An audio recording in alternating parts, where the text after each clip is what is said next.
Very good afternoon, ladies and gentlemen. I'm Sardeep, your coordinator for today's webinar. At this time, all participants will be in listen-only mode. Thank you for standing by and welcome to the webinar on Immunize Your Digital Systems, preserving the customer's experience. During the course of presentation, all participants' line will be in listen-only mode, and post that we'll have a Q&A session. During the course of presentation, should you wish to ask any question, you may use the chat facility to send your questions to all panelists, and we'll try to address as many questions we can during the Q&A session. Now, without any further delay, I would like to hand over the proceedings to our speaker for today, Mr. Vikas Desai, who is a cybersecurity advisor, AP from IBM. Thank you, and over to you, sir. Thank you very much. Welcome, everybody. A very good afternoon to all. Today, I'm going to talk about how would you immunize your digital systems. This is specifically for the financial services industry, for banks, and for other organizations which actually allow you to transfer money.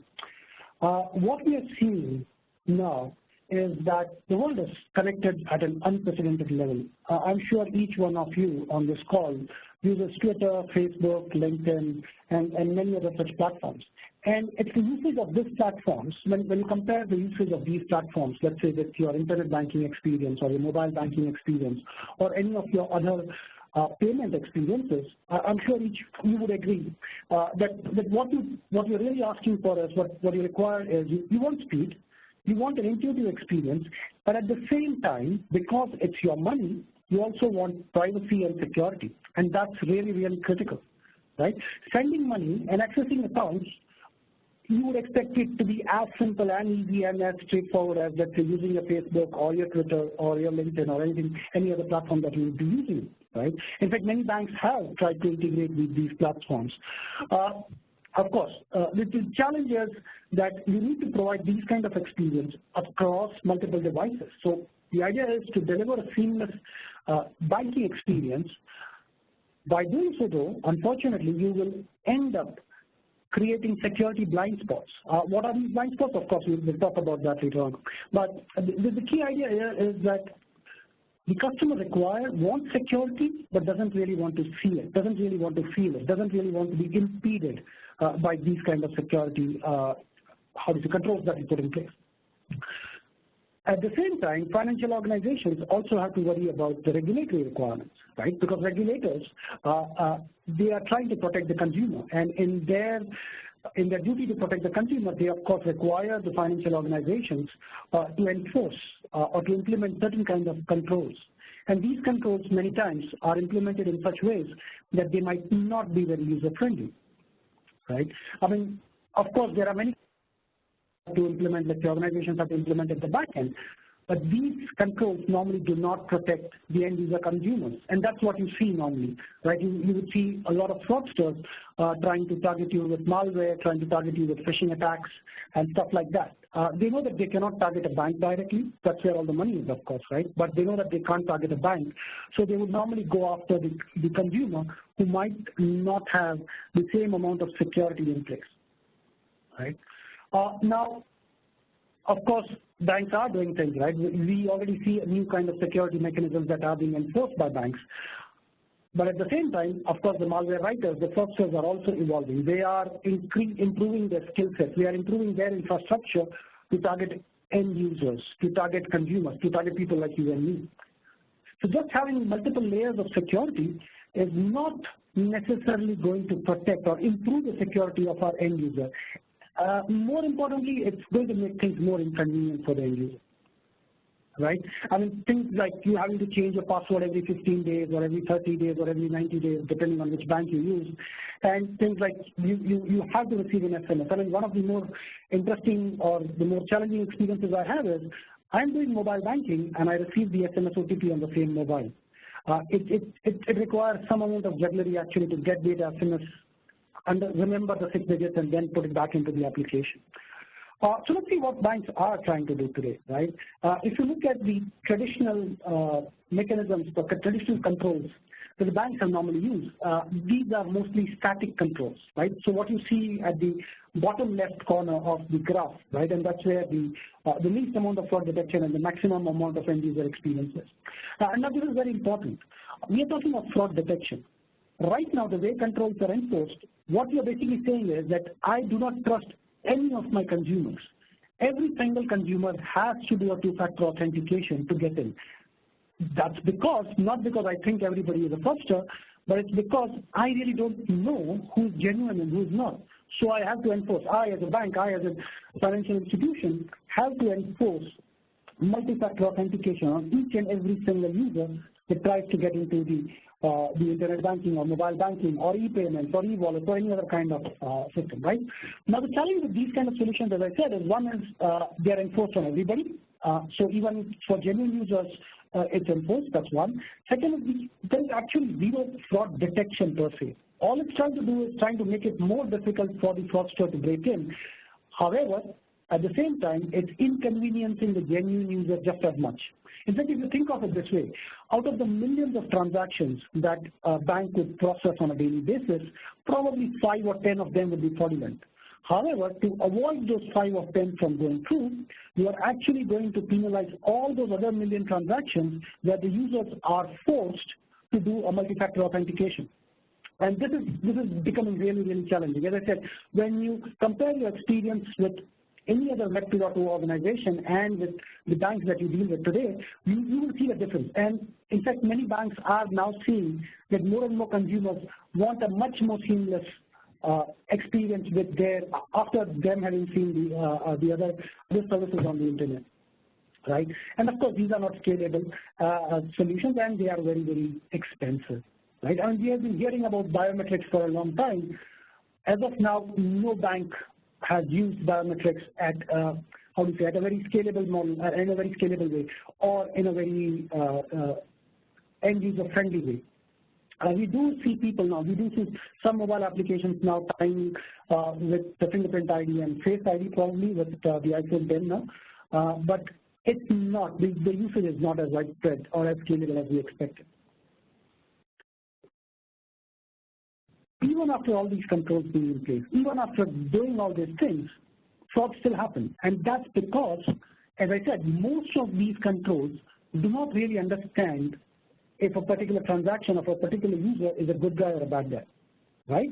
So as long as, on the fraudster side, if you look at it from a fraudster's perspective, as long as the fraudster can target a gullible end user, a gullible consumer, they can actually get around most of your controls. I mean, I'm sure you would have heard stories about people, or you yourself might have experienced it. When you receive a phone call and somebody says, I'm calling from XYZ Bank, we are testing our systems. You will receive an SMS shortly. Can you forward it to me? Right? This is just a very, very, very basic social engineering that you would see. Obviously, the fraudster would have already captured your credentials in some way, your login and password, either via malware, which you can see on the screen, or via a phishing attack or so. And all they now need is the OTP or the two-factor authentication that is required. In fact, now we have more sophisticated malware, which actually can change things on the fly, right? So they can on the fly. So while you are logged into your internet banking solution, the fraudster can make changes to the transactions that you're doing, they can make changes to the ad fee that you're doing, and they can actually do transactions on your behalf without you actually knowing it, right? So the idea is it's not just that the good guys are evolving, and good guys like vendors like IBM and banks, that they are evolving the technologies, even the bad guys are evolving the technologies. In fact, I'm sure many of you know what GitHub is.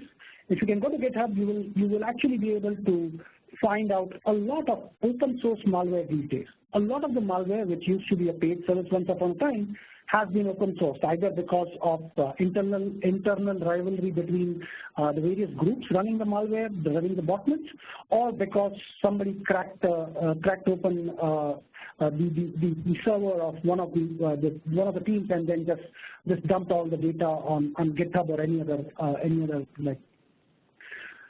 service, right? And this is one reason why things are getting a lot more challenging for financial organizations to protect the consumer, people like you and me, and at the same time make sure that the user experience is not being impacted. And this is where we come in, right? The idea is that IBM Trusteer can help protect against fraud. And how it does it? One of the key things that it does, and this is what we will discuss in the end. And again, when I say IBM Trusteer, it's of course will be applicable to many of the technologies that are still in its formative ages, I would say. I'm sure you would have already heard a lot about machine learning, a lot about cognitive stuff, what about AI. That's what this solution is based on. That's what this solution is about. I'm sure a lot of you would have heard about IBM Watson. This is a similar solution. Now, what this solution tries to do, and as I said, this is just one of the various solutions that we have. What this specific solution tries to do is it actually tries to predict the possibility of fraud even before the fraud has happened, right? So this is being able to identify that a particular user or a particular account might be targeted or is being targeted right now, and the fraud might occur later on. So if you look at the fraud life cycle as to how a fraud actually happens, normally the fraudster will have to target you, steal your credentials, your login and your password first, and then probably try to log in again and then try to figure out how to get around your OTP and then do the actual fraud. This normally takes time. If you can predict or if you can detect the very moment that the fraudster is targeting you, so if you can detect if a fraudster is trying to infect your machine in some way, or if you can detect when a user is being socially engineered and being led to a phishing website where the user is giving away his or her credentials, you will be able to prevent fraud even before it happens. And that's the current status. I'm sure a lot of you would have already heard about things like risk engines and stuff. This is the next generation of it. This is where you predict fraud, you predict a possibility of fraud happening even before it happens, right? Just think of the amount of effort and work that you will be saving both from the bank's perspective as well as from the end user's perspective, as well as from the consumer's perspective. So what, of course, the whole idea of the solution, this platform, is to basically provide a much better experience to the end user. As I said, if you can prevent fraud, not stop it while it's happening, but if you can prevent it from happening itself, that's what you would be looking for, right? So the idea is to protect your consumers while providing an intuitive user experience. What you need is not just layers and layers of security, but you require cognitive intelligence. You need a way of predicting when something is going to happen. You need a way of figuring it out before the user is inconvenienced by whatever mechanism you want to put to prevent, let's say, as I said, OTP and multi-factor authentication and stuff like that. The Trusteer platform actually applies a cognitive technology. I'm sure you would have heard this term cognitive. So cognitive is, you can say AI in some form. But the idea of cognitive is, unlike AI, where the idea of AI was to mimic human intelligence, here we are talking of augmenting human intelligence. So when I say AI, I'm not talking of artificial intelligence, I'm talking of augmented intelligence, as in supporting human beings to do their jobs or to do their work better. What the Trusteer solution can do is it can basically identify, detect fraud, prevent fraud. It can also do cross-sell analytics. It can do behavioral patterns. It can actually learn how a user behaves, when the user is being targeted, how the user is being targeted. It can, of course, detect a lot of things. I mean, to give you a simple example, and I'm not sure of how many of you might have experienced this in the past, but there are banks, for example, in India currently who are using this particular solution that I'm talking of. But there are banks in India who use the solution, and if you were to go to that internet banking, or if you are one of the users of these banks' internet banking or mobile banking solution, the bank can actually detect if your machine, as in your personal device, is compromised by a fraudster. So the bank can, for example, detect if you have malware on your machine. The bank can detect if your machine has a backdoor of some sort where somebody can log in. In fact, the solution can detect if a fraudster is logging into your machine first, as in doing a VPN, or sorry, doing a VNC or a login kind of thing, and then trying to do a transaction from there. So that's the capability, that's the cognitive capability of this solution, and we'll discuss a bit more as we go ahead. The idea is to have advanced insights. The idea is to know beforehand that a particular user might be targeted, a particular fraud might happen, and be able to prevent it rather than inconveniencing the end user eventually, right? So the idea is the automated detection and the protection will provide both you and the bank a peace of mind, right? And so if you look at it, for example, I'm sure a lot of you use Gmail and a lot of you use Yahoo Mail and the other emails. Now, if you access Gmail from a different machine or you access Gmail from a different location and stuff, you immediately receive an email saying this particular machine has tried accessing your mailbox from this particular device or from this particular geography or this particular time zone.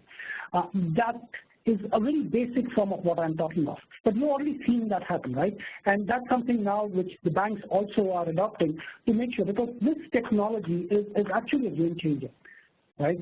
The idea, as I said, was to be able to look at multiple sources, gather information from multiple sources, which includes customer behavior, fraudster behavior. Customers behave in a very different way. Fraudsters behave in a very different way. Look at how the fraudsters target you. It could be phishing, it could be malware, it could be social engineering, right? And then be able to predict what's going to happen. So with the Trustia platform, you can actually spend very little time investigating the threats. In fact, most banks spend more time, effort, and money trying to monitor fraud than actually losing the money on fraud. The amount of money that's lost on fraud is probably not as high as the amount of money that the banks have to spend managing a fraud team, running a fraud solution, and then actually being able to prevent it. Okay, and this is very, very important, because you're doing all this, and at the end of it, you are still inconveniencing the user. So there is no way that you are solving the problem for the user. Now, this is where I will probably go a bit deeper into what we do and what we try to do, for example, right? So this platform that you can see, this is how the whole Trustia solution works, right? Now, at the heart of it, it's a cloud-based solution. So all the risk assessment, all the threat detection actually happens out there on the cloud. So what this means is that the banks don't have to invest in hardware.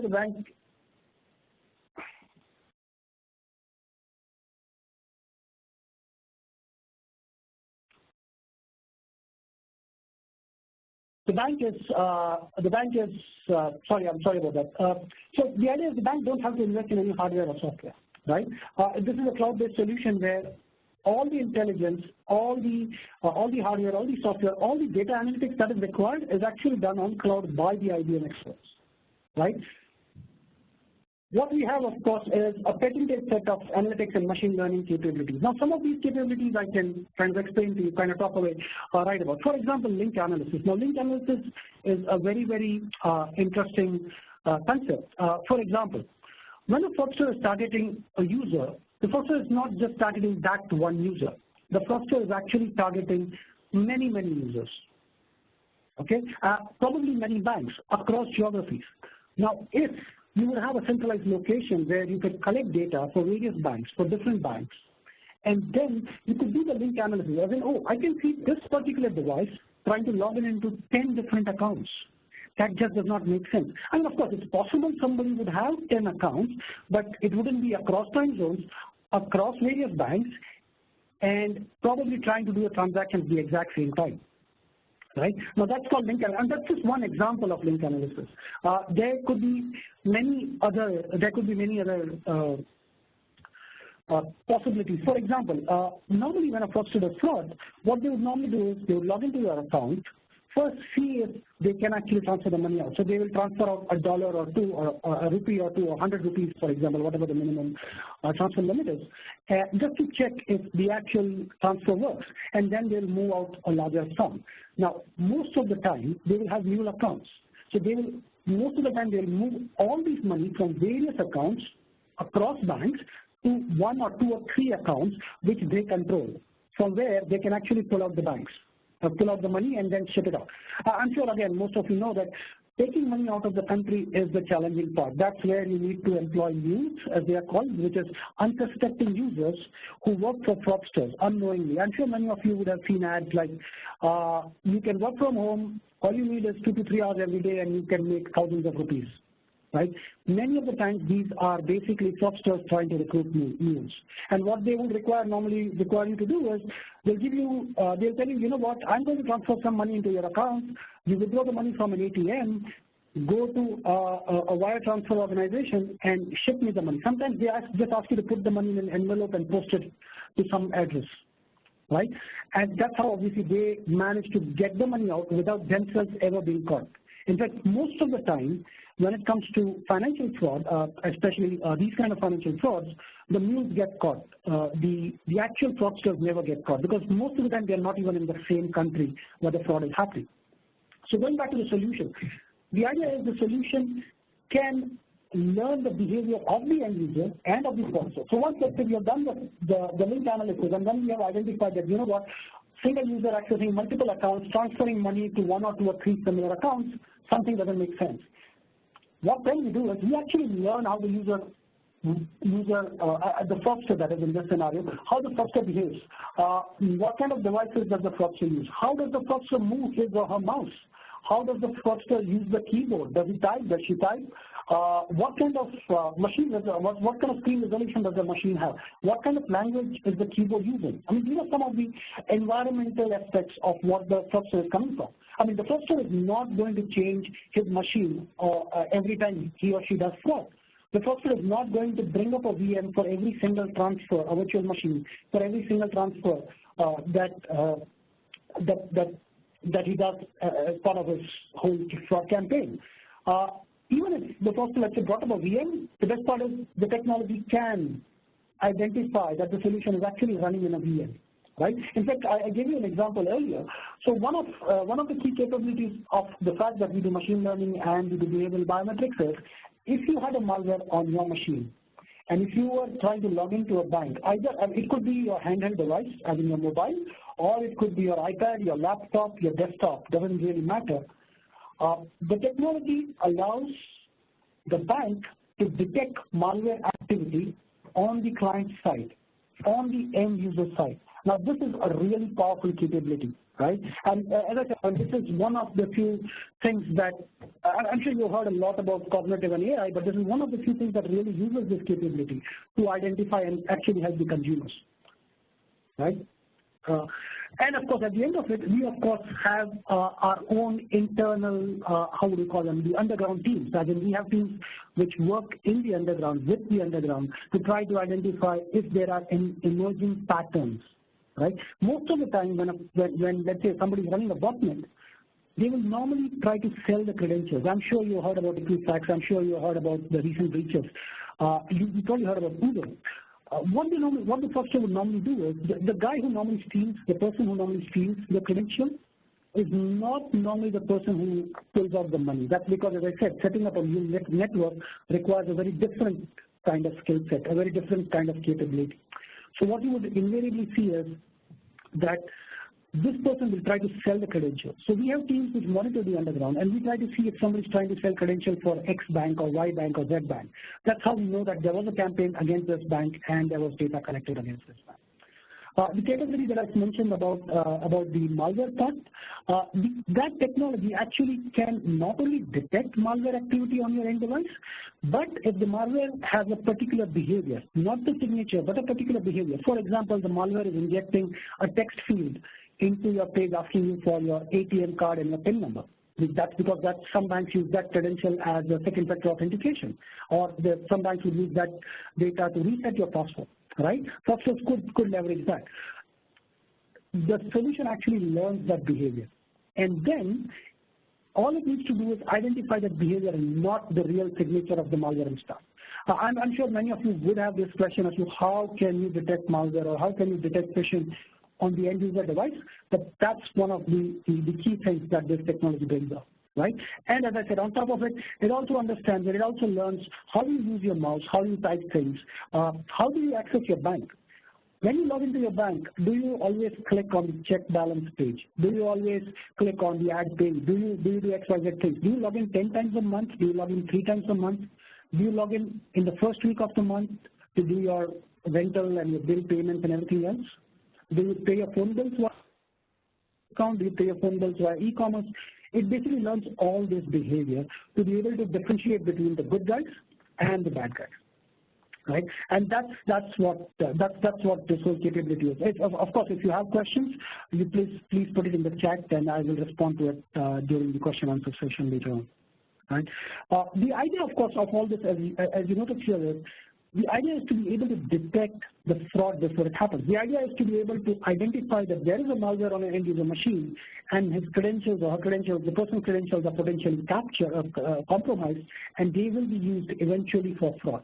So we might as well ask the user to change the credentials, or we might as well ask the user to kind of clean up the machine in some way, right? And in fact, many banks today are doing that, right? Because fixing the problem at the root source will prevent a lot of headache later on.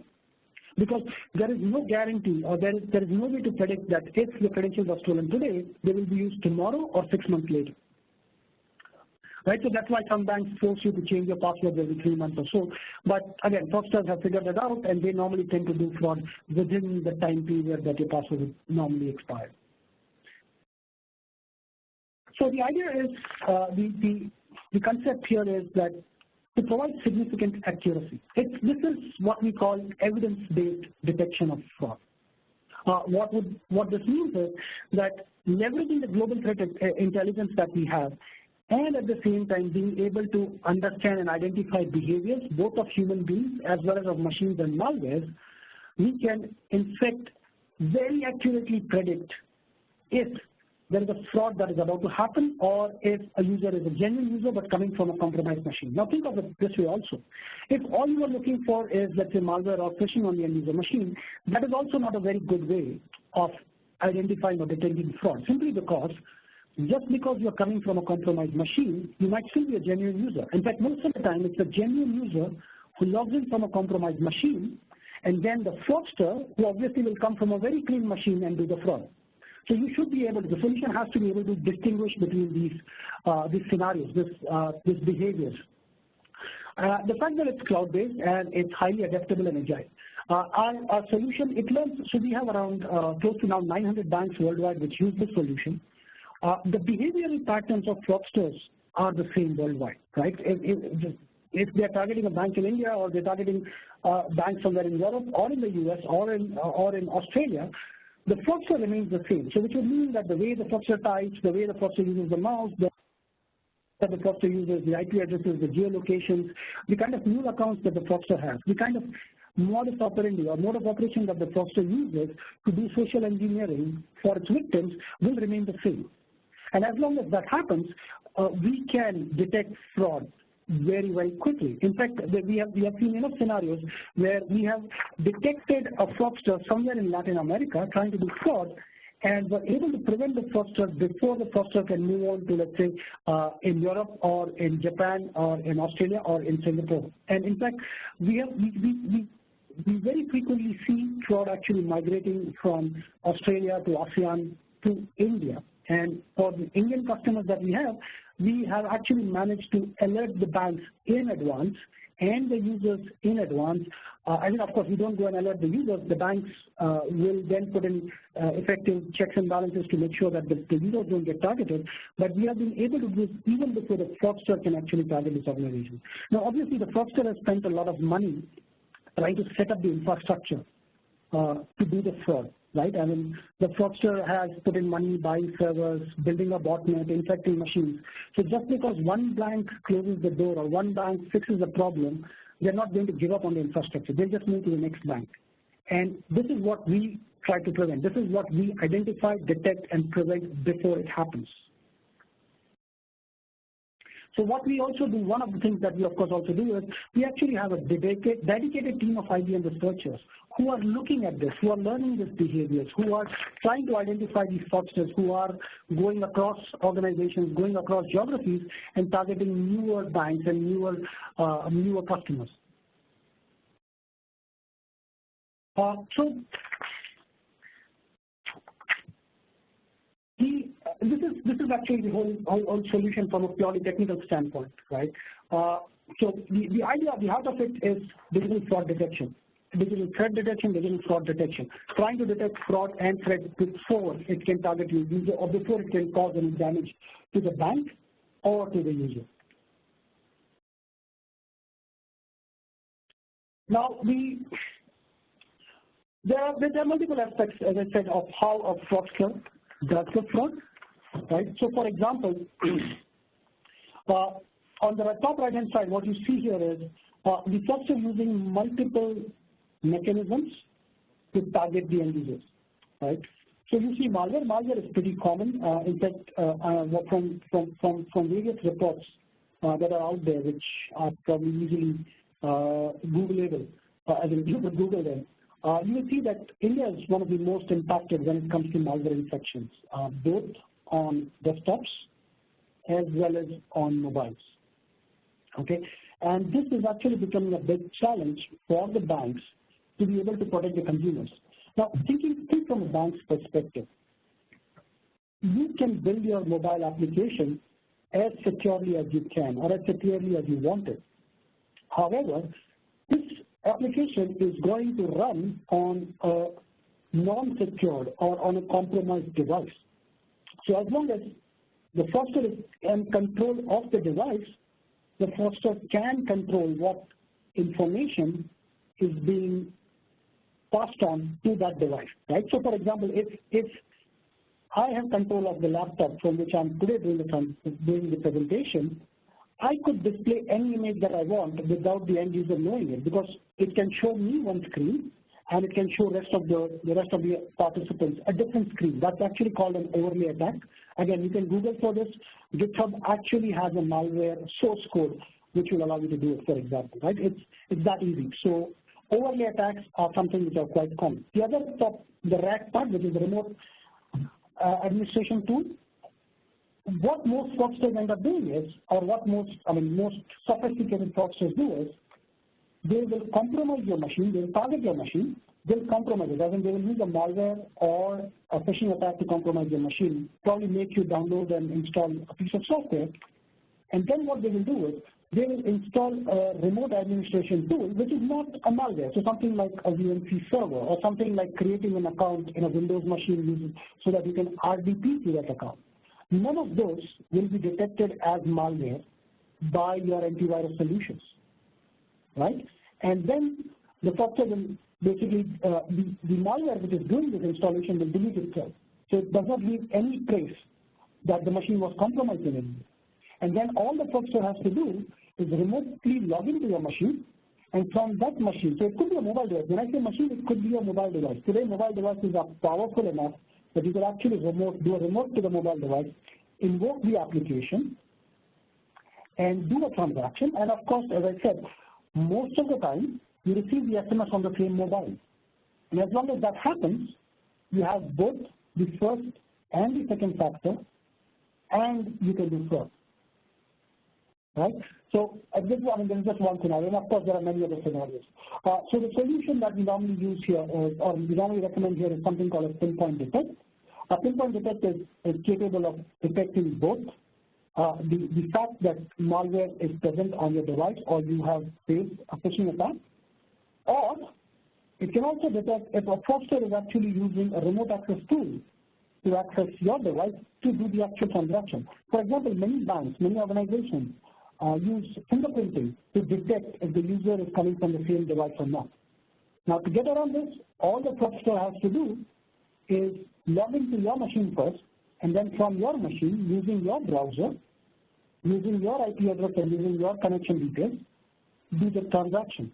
And the backend server will absolutely not be able to detect that something wrong happened. Right? Similarly, on the mobile device has a different kind of challenge. That is at bottom right. Mobile device has very different kind of challenges. Challenges like jailbreaking and rooting.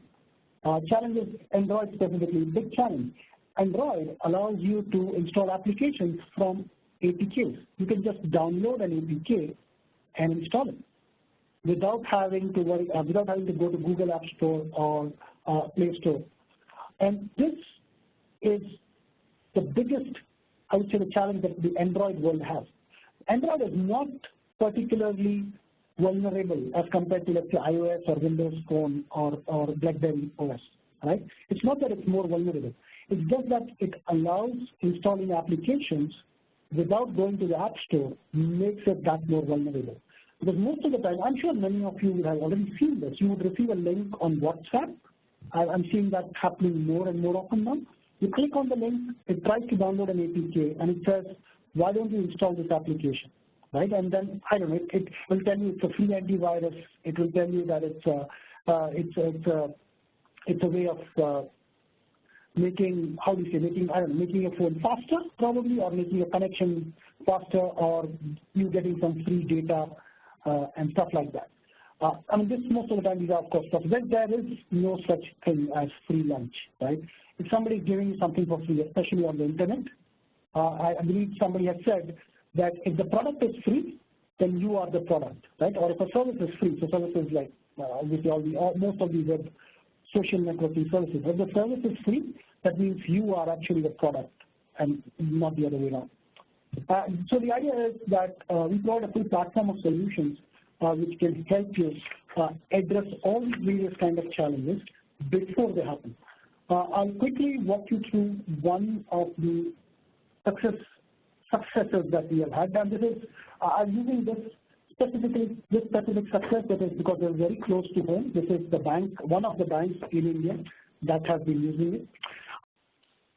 Okay, so I'll continue from where I stopped, right? Okay. Right. So I was talking about this is a real use case of a bank in India using a solution. Now, as I said, the amount of cost, the amount of money that banks have to spend in addressing fraud is way more than the money that's lost in fraud. So having this kind of a solution where you can address the fraud, as in you can make sure that the fraud doesn't happen to start with, will actually reduce the amount of cost or the amount of money that you have to spend in it. In fact, if you see that where it says 90% reduction in cost of fraud, that what it means is that fraud will still happen. Probably one or two small things will still get through. But the point is now I don't need a team of 30 guys looking at team of 30 fraud analysts looking at my internet banking transaction trying to identify fraud. I mean, if any of you are from the fraud teams in banks, you will notice the amount of transactions and the amount of work that you guys have to go through to be able to weed out the false positives. And again, as I said, most of the time, out of the millions of transactions that a bank does, probably 5 of them might be fraud. In fact, many times it happens that transactions probably are done, a family member did a transaction and people are not aware of it, and those tend to be, most of the time, those tend to be the reasons why money is moved and not the actual fraud. But the amount of money that you have to spend just trying to address those kind of queries is humongous. And that's what this solution does for you. Okay.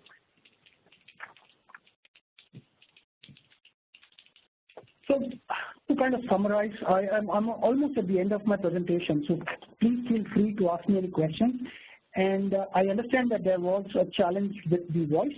So if there is some part of my presentation that you might have missed out, please let me know. I do not really mind going over that part again. So yeah, so if you have any questions where you want me to repeat any slide or anything that you would like me to kind of do it, I can do that. I think we still have a few more minutes. So to concluding this, the idea is that IBM is today leveraging its a huge cognitive capability. I am sure you would have heard about Watson. If you're not, I'm sure you would have heard about the term Watson, but if you don't know what Watson really is, in 2011, IBM came up with this machine which can actually beat human beings in understanding English. So you can go to YouTube and you will find many videos about Watson playing the game Jeopardy with contestants, with human contestants. I would suggest you just have a look at that. That's where you will actually understand the real power of AI. So we are not talking of things like driverless cars and stuff like that. This is where you are really augmenting the human experience. So you probably would want to have a look at it. So we are applying the same platform, similar technologies to fraud detection, to support improving the end user experience and at the same time immunizing your systems. By immunize, I mean, why do we immunize? The idea of immunization is to prevent you from falling sick, to prevent you from getting a virus off, right? That's exactly the same concept that we are implementing for Trustier and for all the other various security solutions that IBM has. The idea is to be able to prevent the problem from happening. Again, talking from a bank's perspective, I know that every fraud that does not get reported, which basically means that every fraud that is prevented, saves me around 10% of efforts. I mean, when I say 10% of effort, I'm talking of reduction of 10% of effort. Just one fraud eats up at least a week's time of one individual, right? Of course, it's not one individual doing everything. It's multiple individuals doing some part of the. We are talking of mandate, right? And that's what the solution is trying to address. The whole cognitive platform is trying to address. And this is my very last slide. The idea, the whole concept is to eliminate the root cause of fraud, to immunize the system, not just the bank's own systems, which of course banks take good care of. They put in a number of firewalls and endpoint security and data leak prevention solutions and security operation centers and stuff like that, but also immunizing the end users, making sure that their end users don't get targeted, making sure that the experience of the end users is not impacted because of the various controls that they have to put in, right?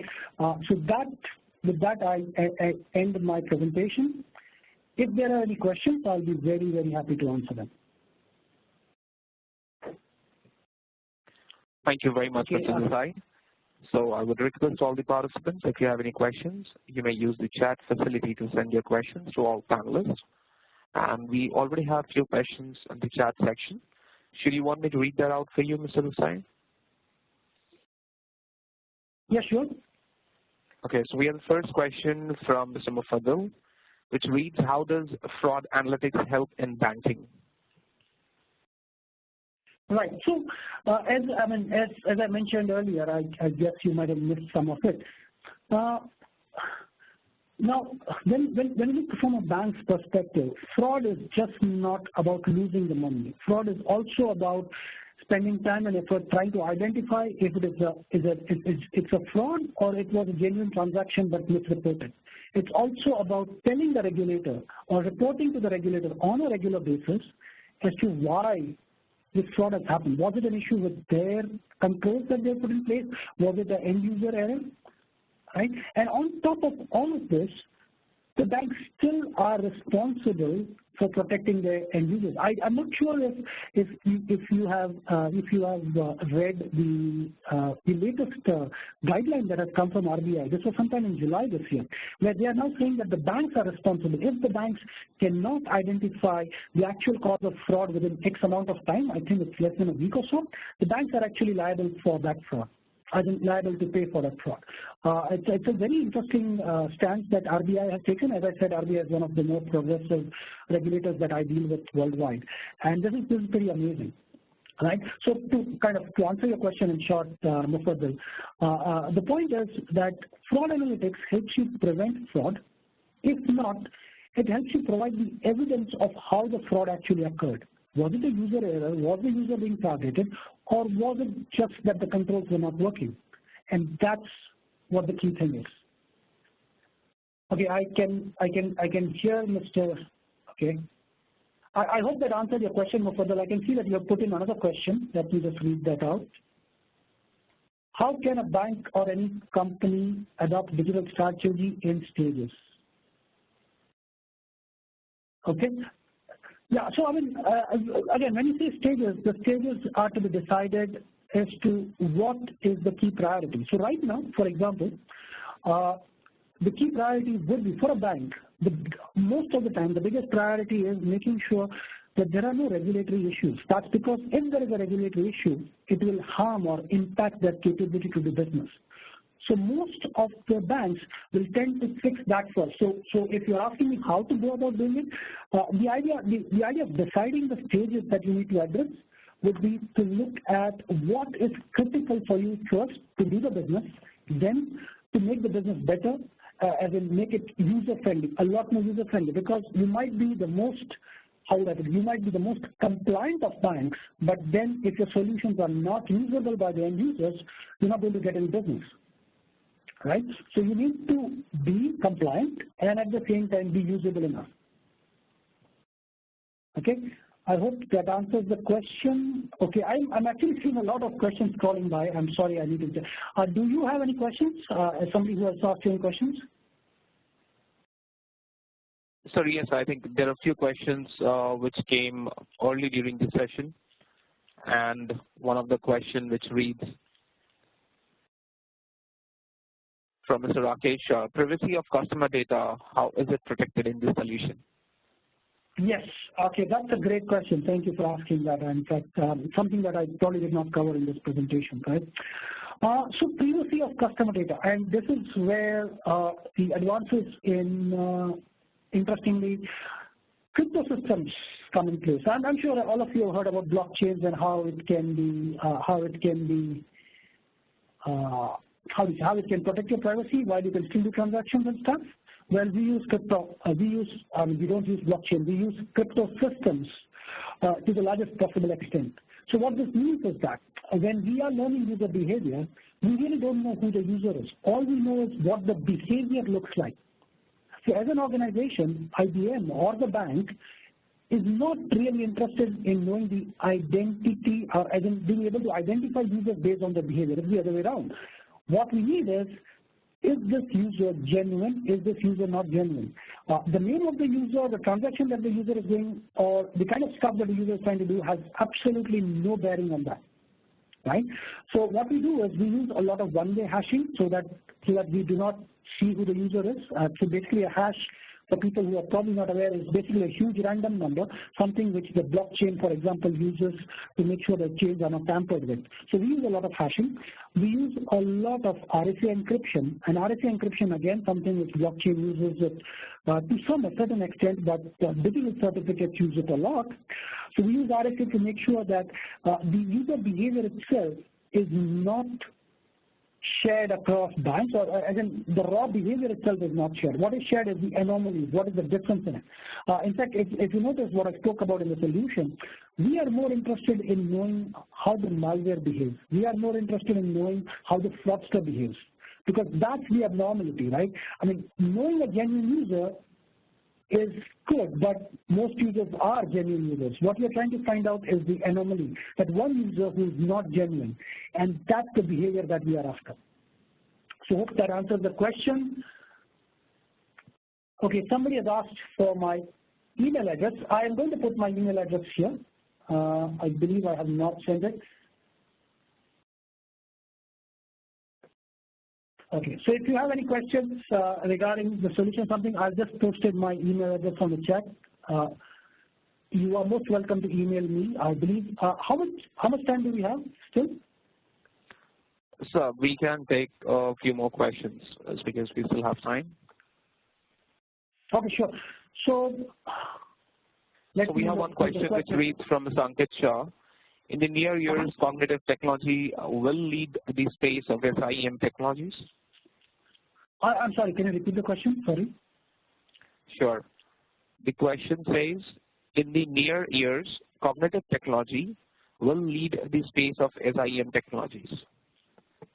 Yes, of course. In fact, so we are not talking of SIEM today, but if you are interested, what I would suggest is look out for Watson and Curator. In fact, I have put up a video on YouTube. Let me see if I can find it and post it. I have actually put up a video on YouTube where I'm explaining the cyber security on the SIM part. Again, the same cognitive solution on the SIM part, and this is where you can kind of this is where you can have a look at what it's trying to do. I'm going to post the URL on this. Okay. Okay. Any other questions?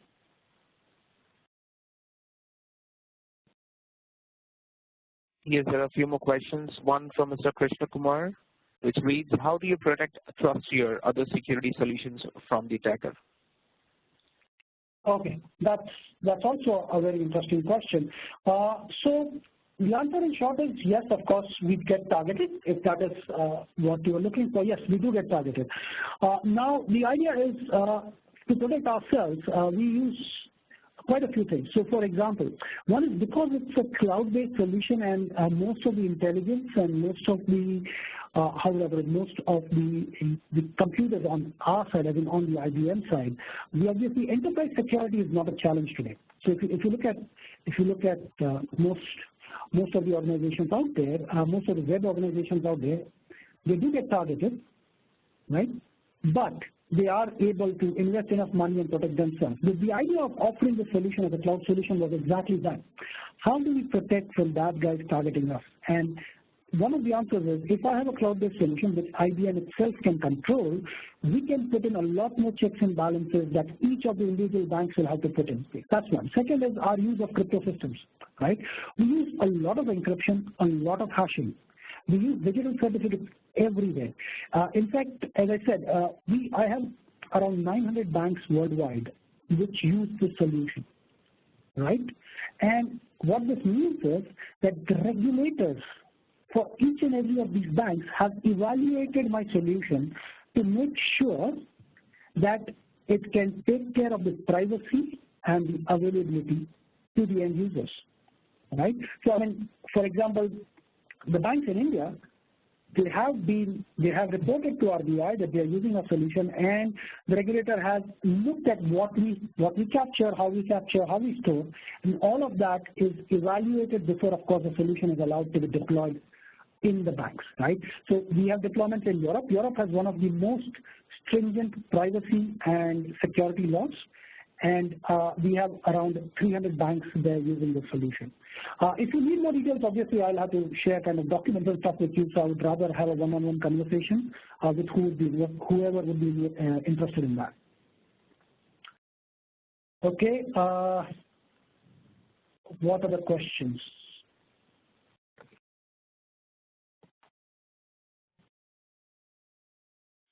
So we have few more questions. Actually, okay, there are quite a few questions. I'm just trying to see which one I can address in a shorter time. For most of the others, I have provided my email in case you are interested in sending it to me. Yeah, please go ahead. What's the question? So I think there is one question, I think, which has been asked by Mr. Patru. The example of what you have given specific to bank, can you please let us know how this can help to airline applications? Okay, yes, okay, yeah, I can see that question now. Okay, so, yes, okay, so the question, I can see, okay, a couple of other questions. So for the, right, so it's a very interesting question. These days we are seeing a lot of airlines being targeted, their portals being targeted, especially for frequent flyer miles and especially banks which allow online purchasing of tickets, which I believe every airline does now, right? And the challenge is exactly a similar one, right? And in fact, absolutely an airline can also leverage the solution that I am talking of today. The difference is, most of the time, as I said, most of the time the difference that you will see is that banks are regulated very, very stringently as compared to other industries. So normally you will see banks going for these kind of solutions first, but that does not mean that the solution cannot be used by others. One of the most interesting customers, so we do have governments as customers and e-commerce companies as customers.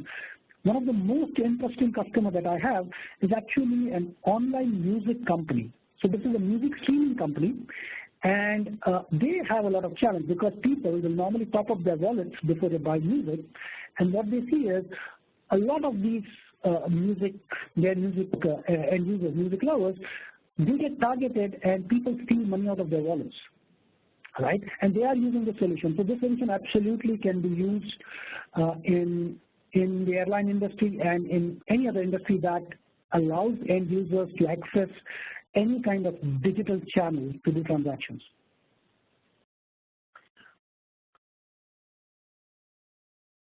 Okay, how to allow align with GDPR? Perfect. So we do align with GDPR, right? And that's what I said. One of our largest this question is from Saurabh Jain. One of our largest user base is in Europe, right? And GDPR has some very specific requirements, right to forget and right to delete the end user data and collect only the data which is relevant for the end user and stuff like that. And our solution actually addresses all of that. As I said, the biggest thing about the solution is IBM as an organization providing the service never knows the identity of the end user, because the identity of the end user is basically a huge random number which is created by hashing whatever value you want to put. So in fact, the bank can give us a random number which we will still hash and create a bigger random number. And that is all we need to learn. So all we need to do is, okay, this is the behavior, and this behavior is associated with this unique random number. That's all we need to know. We really don't need to know who the user is. We really don't need to know what kind of transaction the user is doing, who the user is sending money. So everything that the user does, the account number that the user uses, the phone number that the user is using, all of that can be hashed. We never need to know the real values of this. All we need to know is how the user is using those values. Right, so I believe there was a question earlier saying, but do you need the transaction information? Not always. I have banks which have taken a decision that says, okay, you can only capture information which is publicly available to you. What it means is you can only capture the kind of information that a user would be divulging when they go to websites like Google and Yahoo and stuff like that. And that's all we do. So here, in this scenario, the bank does not specifically have to send transaction data to us, right? We will just look at what the end user device looks like, how the user moves the mouse, how the user types on the keyboard while interacting with the website, and what is the user doing when he's trying to log in and stuff like that. And we can completely avoid capturing any transactional data. So any monetary data, any ad paying sort of data, we can avoid all of that. So that's definitely doable. We have many banks doing that too. Many organizations doing that too. Okay, a question from Kannan Selvamani. Okay, Kannan, what I could do is, we are running out of time. I just posted my email address. I can post it down again. If you are interested, I can actually walk you through it later on. I am in India next week, in fact, and if anybody is attending the fraud event, I believe, which is in Maharashtra, you can catch me there. Okay? Okay, any more questions? So, Mr. Desai, I think we can collect the questions from the chat and we can send it across to you so that you can follow with them later if you want to close the session. So if you have any closing comments for the audience. First of all, thank you. Thanks for joining the session. And I think these are some really great questions. I mean, I don't think I did justice to the topic in 1 hour, but I think the participants already understand the challenges and they seem to know everything. So that's very great of you. Thank you so much. All I can say is that IBM, unlike most of the organizations, is not very good at at boasting about the AI capabilities. This is just one of the things that I have kind of shared with you. Going forward, what we are going to see as end users, as consumers, is that we should expect our organizations, people who are using our products, as well as people who have our money, to be a lot more secure than what they are today. Right? And I think as consumers, we should demand it, and as organizations, we should actually go at great lengths to make sure that our consumers themselves can use this digital channel at ease without being inconvenienced and not having to worry about fraud at all. So that's it. Thank you so much. Thank you very much, sir. I would like to thank all the panel members and the participants who joined us today. On behalf of IBM, I hope you all have spent a useful time with us. Thank you, everyone, for joining us. Wish you all a great day ahead. You may all disconnect your lines now. Thank you very much.